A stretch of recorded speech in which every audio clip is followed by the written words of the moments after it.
الحمد لله، والصلاة والسلام على مولانا رسول الله وآله وصحبه. شعبي العزيز، لقد من الله تعالى على المغرب عبر تاريخه العريق بنعمة الوحدة والتلاحم في كل الظروف والأحوال، وما الاحتفال بعيد العرش الذي نخلد اليوم ذكراه 19 إلى تجسيد للبيعة التي تربطنا بك، والعهد المتبادل بيننا على الوفاء الدائم لثوابت المغرب ومقدساته، والتضحية في سبيل وحدته واستقراره. فكان هذا العهد بين ملوك هذا الوطن وأبنائه وما يزال بمثابة الحصن المنيع الذي يحمي المغرب من مناورات الأعداء من مختلف التهديدات، كما مكننا من تجاوز الصعاب ومن تحقيق العديد من المكاسب والمنجزات التي نعتز بها في ظل الوحدة والأمن والاستقرار. فالمغرب هو وطننا وهو بيتنا المشترك، ويجب علينا جميعا أن نحافظ عليه ونساهم في تنميته وتقدمه. إن الوطنية الحقة تعزز الوحدة والتضامن، وخاصة في المراحل الصعبة، والمغاربة الأحرار لا تؤثر فيهم تقلبات الظروف رغم قساوتها أحيانا، بل تزيدهم إيمانا على إيمانهم وتقوي عزمهم على مواجهة الصعاب ورفع التحديات. وإني واثق أنهم لن يسمحوا لدعاة السلبية والعدمية وبائعي الأوهام باستغلال بعض الاختلالات للتطاول على أمن المغرب واستقراره أو لتبخيس مكاسبه ومنجزاته، لأنهم يدركون أن الخاسر الأكبر من إشاعة الفوضى والفتنة هو الوطن والمواطن على حد سواء. وسنواصل السير معا والعمل سويا لتجاوز المعيقات الظرفية والموضوعية وتوفير الظروف الملائمة لمواصلة تنفيذ البرامج والمشاريع التنموية وخلق فرص الشغل وضمان العيش الكريم. شعبي العزيز، إن تحقيق المنجزات وتصحيح الاختلالات ومعالجة أي مشكل اقتصادي أو اجتماعي يقتضي العمل الجماعي والتخطيط والتنسيق بين مختلف المؤسسات والفاعلين، وخاصة بين أعضاء الحكومة والأحزاب المكونة لها. كما ينبغي الترفع عن الخلافات الظرفية والعمل على تحسين أداء الإدارة وضمان السير السليم للمؤسسات بما يعزز الثقة والطمأنينة داخل المجتمع وبين كل مكوناته. ذلك أن قضايا المواطن لا تقبل التأجيل ولا الانتظار، لأنها لا ترتبط بفترة دون غيرها، والهيئات السياسية جادة هي التي تقف إلى جانب المواطن في السراء والضراء. والواقع أن الأحزاب تقوم بمجهودات من أجل النهوض بدورها، إلا أنه يتعين عليها استقطاب نخب جديدة وتعبئة الشباب للانخراط في العمل السياسي، لأن أبناء اليوم هم الذين يعرفون مشاكل ومتطلبات اليوم. كما يجب عليها العمل على تجديد أساليب وآليات اشتغالها. فالمنتظر من مختلف الهيئات السياسية والحزبية التجاوب المستمر مع مطالب المواطنين والتفاعل مع الأحداث والتطورات التي يعرفها المجتمع فور وقوعها، بل واستباقها بدل تركها تتفاقم وكأنها غير معنية بما يحدث. شعبي العزيز، إن الشأن الاجتماعي يحظى عندي باهتمام وانشغال بالغين كملك وكإنسان، فمنذ أن توليت العرش وأنا دائم الإصغاء لنبض المجتمع وللانتظارات المشروعة للمواطنين، ودائم العمل والأمل من أجل تحسين ظروفهم. وإذا كان ما أنجزه المغرب وما تحقق للمغاربة على مدى عقدين من الزمن يبعث على الارتياح والاعتزاز، فإنني في نفس الوقت أحس أن شيئا ما ينقصنا في المجال الاجتماعي، وسنواصل العمل إن شاء الله في هذا المجال بكل التزام وحزم حتى نتمكن جميعا من تحديد نقاط الضعف ومعالجتها. فحجم الخصاص الاجتماعي وسبل تحقيق العدالة الاجتماعية والمجالية من أهم الأسباب التي تدفعنا للدعوة في خطاب افتتاح البرلمان إلى تجديد النموذج التنموي الوطني. فليس من المنطق أن نجد أكثر من 100 برنامج للدعم والحماية الاجتماعية من مختلف الأحجام ترصد لها عشرات المليارات من الدراهم متشتتة بين العديد من القطاعات الوزارية والمتدخلين العموميين. وبالإضافة إلى ذلك فهي تعاني من تداخل ومن ضعف التناسق فيما بينها وعدم قدرتها على استهداف الفئات التي تستحقها. فكيف لهذه البرامج في ظل هذا الوضع أن تستجيب بفعالية لحاجيات المواطنين وأن يلمسوا أثرها؟ ولا داعي للتذكير هنا بأننا لا نقوم بالنقد من أجل النقد، وإنما نعتبر أن النقد الذاتي فضيلة وظاهرة صحية كلما اقترن القول بالفعل والإصلاح. وفي هذا الصدد فإنها نعتبر المبادرة الجديدة لإحداث السجل الاجتماعي الموحد بداية واعدة لتحسين مردودية البرامج الاجتماعية تدريجيا وعلى المدى القريب والمتوسط، وهو نظام وطني لتشجيع الأسر قصد الاستفادة من برامج دعم اجتماعي على أن يتم تحديد تلك التي تستحق ذلك فعلا عبر اعتماد معايير دقيقة وموضوعية وباستعمال التكنولوجيات الحديثة. إن الأمر يتعلق بمشروع اجتماعي استراتيجي وطموح يهم فئات واسعة من المغاربة، فهو أكبر من أن يعكس مجرد برنامج حكومي لولاية واحدة أو رؤية قطاع وزاري أو فاعل حزبي أو سياسي. شعبي العزيز، إن طموحي للنهوض بالأوضاع الاجتماعية يفوق بكثير وضع آلية أو برنامج مهما بلغت أهميته. لذا أدعو الحكومة وجميع الفاعلين المعنيين للقيام بإعادة هيكلة شاملة وعميقة للبرامج والسياسات الوطنية في مجال الدعم والحماية الاجتماعية، وكذا رفع اقتراحات بشأن تقييمها، وهو ما يتطلب اعتماد مقاربة تشاركية وبعد النظر والنفس الطويل والسرعة في التنفيذ أيضا، مع تثمين المكاسب والاستفادة من التجارب الناجحة. وفي انتظار أن يعطي هذا الإصلاح ثماره كاملة، فإننا نحث على اتخاذ مجموعة من التدابير الاجتماعية المرحلية في انسجام مع إعادة الهيكلة التي نتوخاها.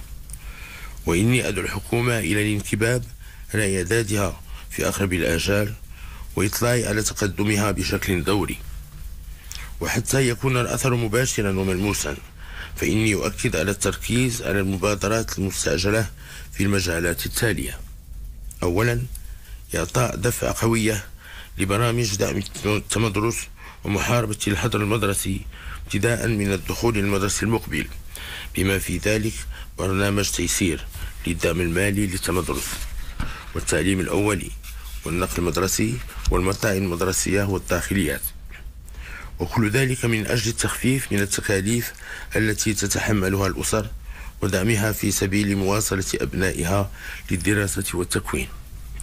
ثانيا، إطلاق المرحلة الثالثة من المبادرة الوطنية للتنمية البشرية بتعزيز مكاسبها وإعادة توجيه برامجها للنهوض بالرأسمال البشري والأجيال الصاعدة ودعم الفئات في وضعية صعبة وإطلاق جيل جديد من المبادرات المدرة للدخل ولفرص الشغل. ثالثا، تصحيح الاختلالات التي يعرفها تنفيذ برنامج التغطية الصحية غمد بموازاة مع إعادة النظر بشكل جذري في المنظومة الوطنية للصحة التي تعرف تفاوتات صارخة وضعفا في التدبير.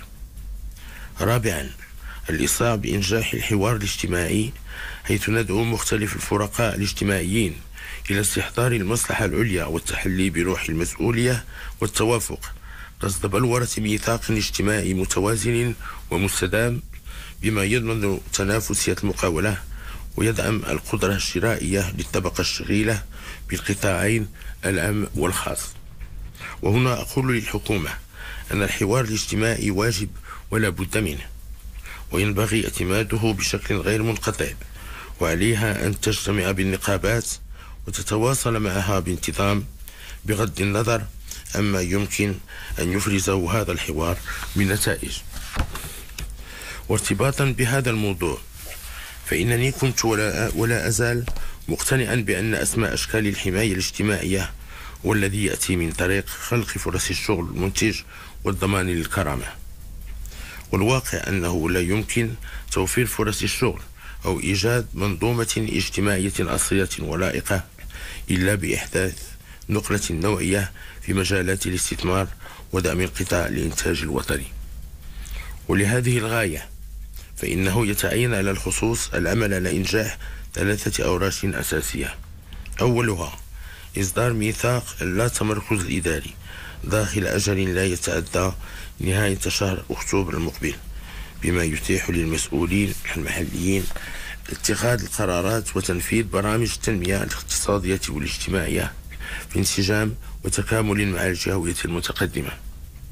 وثانيها الإسراع بإخراج الميثاق الجديد للاستثمار وبتفعيل إصلاح المراكز الجهوية للاستثمار وتمكينها من الصلاحيات اللازمة للقيام بدورها، مثل الموافقة على القرارات بأغلبية الأعضاء الحاضرين عوض الإجماع المعمول به حاليا، وتجميع كل اللجان المعنية بالاستثمار في لجنة جهوية موحدة، وذلك لوضع حد للعراقيل والتبريرات التي تدفع بها بعض القطاعات الوزارية. وثالثها اعتماد نصوص قانونية تنص من جهة على تحديد أجل أقصاه شهر لعدد من الإدارات للرد على الطلبات المتعلقة بالاستثمار، مع التأكيد على أن عدم جوابها داخل هذا الأجل يعد بمثابة موافقة من قبلها. ومن جهة ثانية على أن لا تطلب أي إدارة عمومية من المستثمر وثائق أو معلومات تتوفر لدى إدارة عمومية أخرى، إذ يرجع للمرافق العمومية التنسيق فيما بينها وتبادل المعلومات بالاستفادة مما توفره المعلوميات والتكنولوجيات الحديثة. وإننا نتوخى أن تشكل هذه الإجراءات الحاسمة حافزا قويا وغير مسبوق للاستثمار وخلق فرص الشغل وتحسين جودة الخدمات التي تقدمها للمواطن، والحد من التماطل الذي ينتج عنه السقوط في الرشوة كما يعرف ذلك جميع المغاربة. كما ستشكل دافعا لإصلاح الإدارة، حيث ستمكن من تفعيل مبدأ المحاسبة والوقوف على أماكن التعثر التي تعاكس هذا الإصلاح. ويتعين العمل على جعل هذه الإجراءات أمرا واقع فيما يخص مجال الاستثمار، على أن يتم تعميمها على كافة علاقات الإدارة مع المواطن، غير أن النصوص مهما بلغت جودتها تبقى رهينة بمدى جدية والتزام كل مسؤول إداري بحسن تطبيقها. كما نؤكد على ضرورة تحيين برامج المواكبة الموجهة للمقاولات، بما في ذلك المتعلقة بتسهيل ولوجها للتمويل وبالرفع من إنتاجيتها وتأهيل مواردها البشرية. ويبقى الهدف المنشود هو الارتقاء بتنافسية المقاولة المغربية وبقدرتها على التصدير وخلق فرص الشغل، ولا سيما منها المقاولات الصغرى والمتوسطة التي تستدعي اهتماما خاصا لكونها تشكل 95% من النسيج الاقتصادي الوطني. ذلك أن المقاولة المنتجة تحتاج اليوم إلى مزيد من ثقة الدولة والمجتمع لكي يستعيد الاستثمار مستواه المطلوب ويتم الانتقال من حالة الانتظار السلبية إلى المبادرة الجادة المشبعة بروح الابتكار. فاستعادة الحيوية والاقتصادية تظل مرتبطة بمدى انخراط المقاولة وتجديد ثقافة الأمان واستثمار المؤهلات المتعددة التي يتيحها المغرب مع استحضار رهانات التنافسية الدولية بل والحروب الاقتصادية أحيانا. شعبي العزيز، إن حرصنا على النهوض بالأوضاع الاجتماعية ورفع التحديات الاقتصادية لا يعادله إلا عملنا على الحفاظ على الموارد الاستراتيجية لبلادنا وتثمينها، وفي مقدمتها الماء، اعتبارا لدوره الرئيسي في التنمية والاستقرار. قال تعالى: وجعلنا من الماء كل شيء حي. صدق الله العظيم.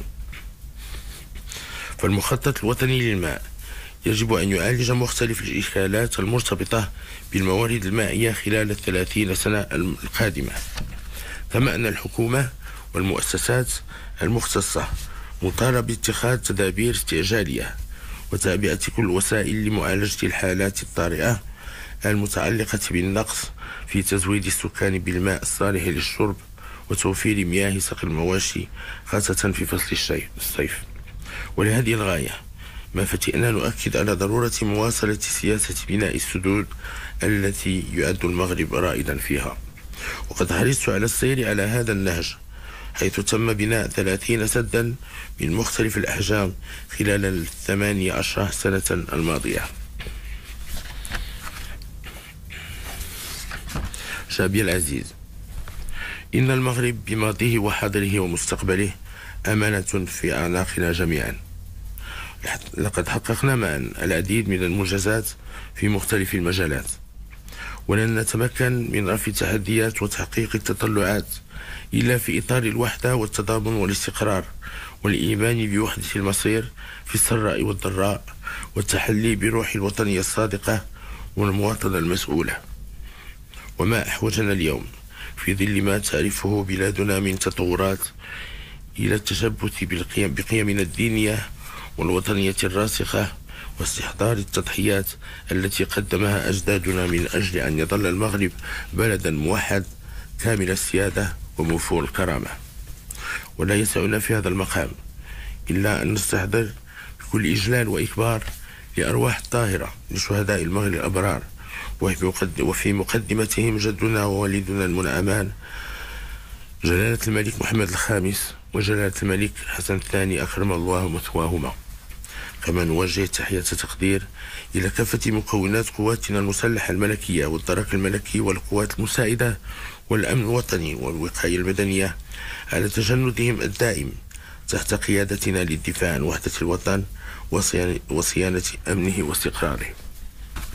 ونود أن نشيد بالعمل الإنساني والاجتماعي التي تقوم به القوات المسلحة الملكية داخل الوطن وخارجه، وخاصة من خلال المستشفى الميداني في غزة للتخفيف من معاناة أشقائنا الفلسطينيين ودعم صمودهم، وكذا بمخيم الزعتري لينضاف إلى دورها الإنساني والطبي سابقا بالعديد من الدول الإفريقية الشقيقة.